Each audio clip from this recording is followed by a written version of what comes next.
বিএনপির চেয়ারম্যান তারেক রহমানকে বরণ করে নিতে তার শ্বশুরবাড়ি সিলেটের দক্ষিণ সুরমায় চলছে ব্যাপক প্রস্তুতি। দক্ষিণ সুরমা উপজেলার সিলাম ইউনিয়নের বিরাইমপুর গ্রামে অবস্থিত মিনিস্টার বাড়িতে সারি সারি চুলায় বড় বড় ডেকে রান্না হচ্ছে আখনি। একটির পর একটি ডেক নামিয়ে সাজিয়ে রাখা হচ্ছে। বাবুর্চিরা ঢাকনা খুলে খাবারের স্বাদ পরীক্ষা করছেন। আমরা 12,000 মানুষের খানি ভাগ করছি। 40 ডেক বিরিয়ানি, 12,000 মানুষ। ওরা মানুষ 50 জন আমরা কাম করতেছি। তারেক রহমানের শ্বশুর প্রয়াত মাহবুব আলী খান ছিলেন নৌবাহিনীর সাবেক প্রধান ও ডাক ও টেলিযোগাযোগ মন্ত্রী। সেই সূত্রে এলাকায় বাড়িটি মিনিস্টার বাড়ি নামেই পরিচিত।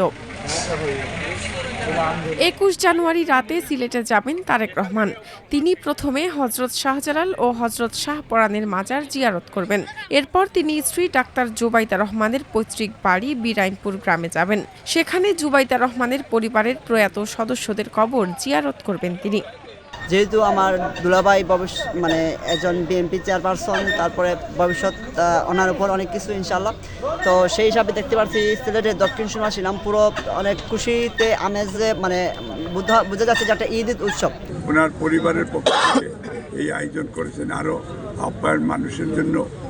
ওনার পরিবার এবং আমাদের দক্ষিণ সুরমা উপজেলা তারা সহযোগিতা সার্বিক তত্ত্বাবধান সব কালকে রাত্রির থেকে দিনের থেকে সব নেতা কর্মীকে নিয়ে তারা এইখানে দেখাশোনা করতে জন্য পরিবারের পক্ষ থেকে আপ্যায়নের ব্যবস্থা।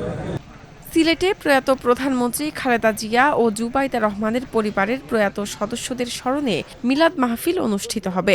এছাড়া তারেক রহমান তার সফর সঙ্গী বিএনপির নেতাকর্মী ও স্থানীয় মানুষের জন্য খাবারের আয়োজন করা হয়েছে।